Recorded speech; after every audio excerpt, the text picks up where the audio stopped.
বাদল যেন নিশ্চিন্তে ঘুম দিচ্ছিল। অর্ধেক রাত্রে বাদল অনুভব করে চার পেয়ে ছোট্ট কিছু একটা ঘরের এপাশ থেকে ওপাশে চলে গেল। বাদল ভয়ে বিছানার এক কোণায় সেটে গেছে। তার কপালে চোখে মুখে ফুটে উঠেছে বিন্দু বিন্দু জলের ফোঁটা। একটা পরিচিত ভয় যেন তাকে চেপে ধরেছে। বাদল ভয়তে চিৎকার করে তার স্ত্রীকে ডাকার চেষ্টা করে, কিন্তু তার গলা থেকে আওয়াজ বেরোয় না।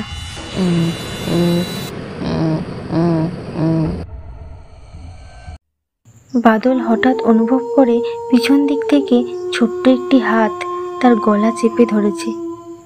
বাদল ছটফট করতে থাকে। সে পিছন দিক থেকে শুনতে পায় ছোট্ট বাচ্চার করুণ কান্নার আর্তনাদ।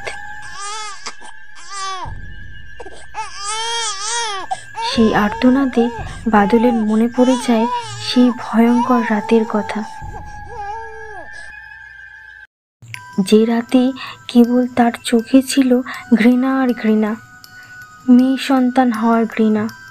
সে কেবলই পুত্র সন্তান চায়, পুত্র। তার স্ত্রী সন্তান প্রসব করার পর অজ্ঞান হয়ে যায়। তারপর ওই রাত্রেই চুপি চুপি বাদল তার মেয়েকে নিয়ে জঙ্গলের দিকে চলে যায় এবং তাকে গলা টিপে হত্যা করে।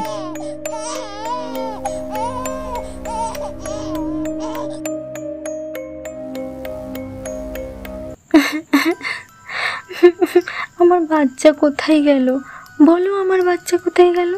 তুই তো একটা মৃত বাচ্চা প্রসব করেছিস, তাই আমি ওটাকে জঙ্গলে ফেলে দিয়ে এসেছি।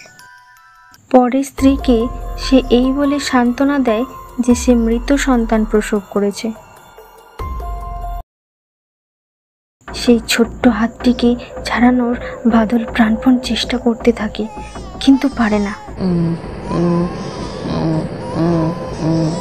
বাদল ধীরে ধীরে সেই হাতের চাপে নিষ্ক্রিয় হয়ে যায়।